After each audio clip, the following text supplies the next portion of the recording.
अस्सलाम वालेकुम। आज हमारा लॉ ऑफ टॉर्ट्स का 10th लेसन है जिसमें हम पढ़ेंगे वाइकेरियस लाइबिलिटी के बारे में।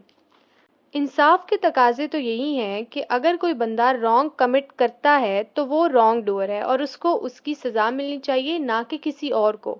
लेकिन यहाँ पे कुछ ऐसे सर्कमस्टेंसेस हैं जहाँ पे किसी एक बंदे के कमिट किए हुए रॉन्ग का जिम्मेदार किसी दूसरे इंसान को ठहराया जाता है। यानी कि अगर कोई बंदा रॉन्ग कमिट करता है तो उसका इल्ज़ाम किसी दूसरे इंसान पे डाला जाता है और उसी को ही उसके डैमेजेस पे करने पड़ते हैं। जैसा कि फ्लेमिंग कहता है कि vicarious liability is a principle where the law holds one person responsible for the misconduct of another person. यानी कि किसी एक बंदे के मिसकंडक्ट का इल्ज़ाम किसी दूसरे बंदे पे लगाया जाए और उसकी जिम्मेदारी किसी दूसरे बंदे पे आयद की जाए।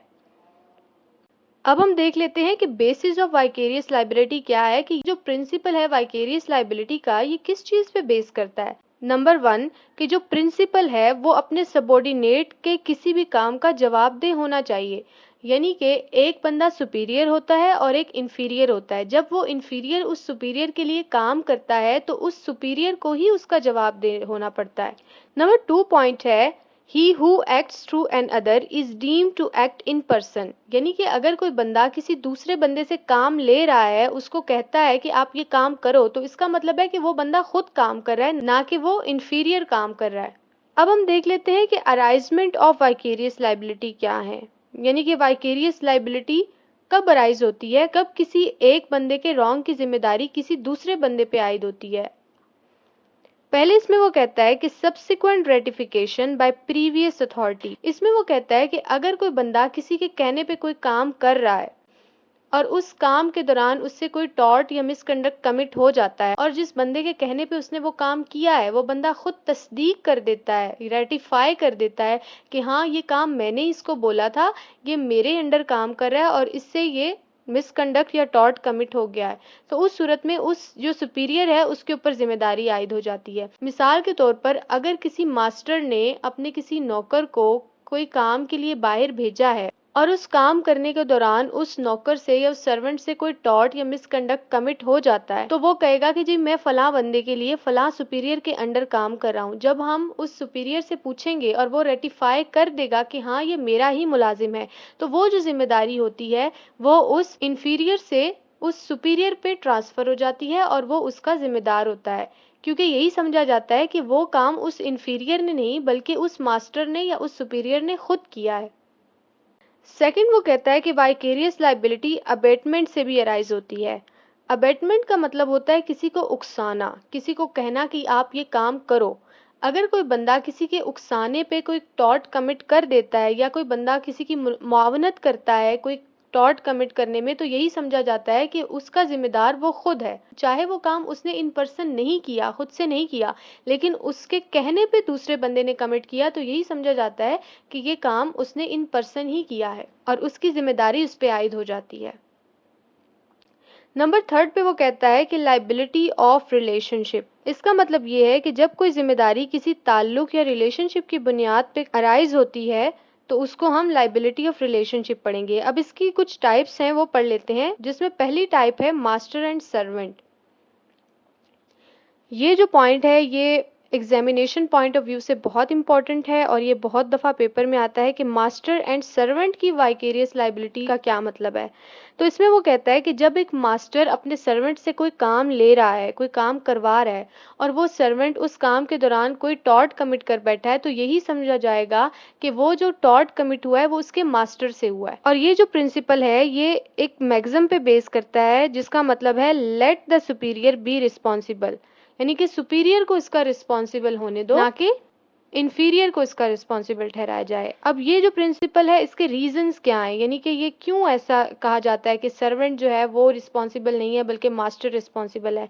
इसकी कुछ रीजंस हैं। पहली रीजन ये है कि master is in superior position, कि जो मास्टर है, जो काम कहने वाला है, वो सुपीरियर है, उसी के कहने पे सर्वेंट ने को वो काम किया।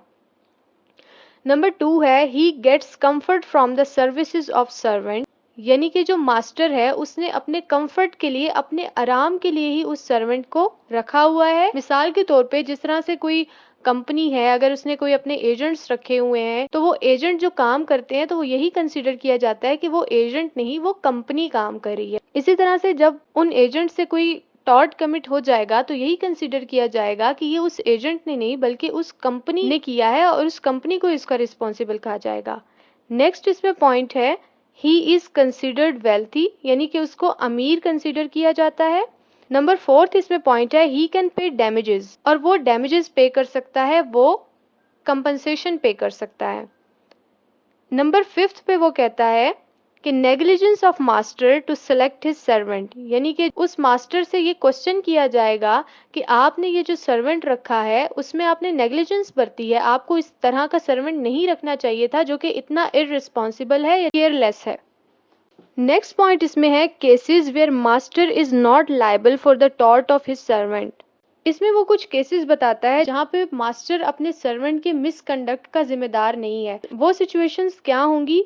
पहले वो कहता है कि अगर सर्वेंट अपनी मर्जी से अपने मास्टर की इंस्ट्रक्शन से हट के कोई काम करता है, यानी कि अगर मास्टर ने उसको एक काम करने के लिए भेजा है और वो काम नहीं करता, कोई और काम करता है, अपनी मर्जी से करता है, तो उस सूरत में मास्टर उसका जिम्मेदार नहीं होगा।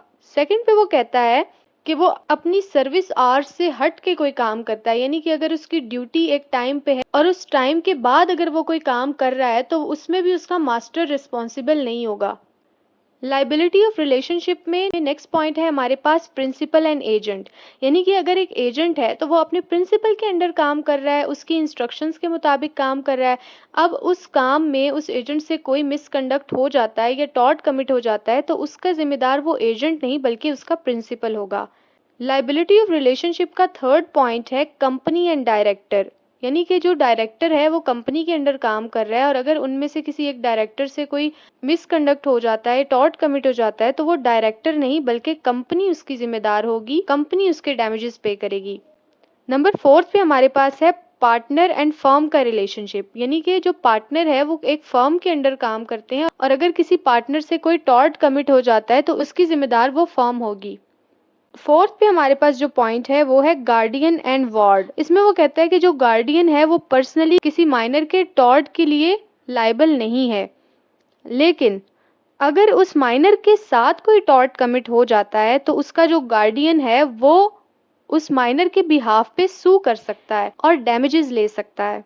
तो इस स्टडी से हमें ये पता चला कि किसी एक बंदे के टॉर्ट या मिसकंडक्ट का जिम्मेदार कोई दूसरा बंदा हो सकता है, और किस बेसिस पे हो सकता है? प्रिंसिपल ऑफ वाइकेरियस लाइबिलिटी पे।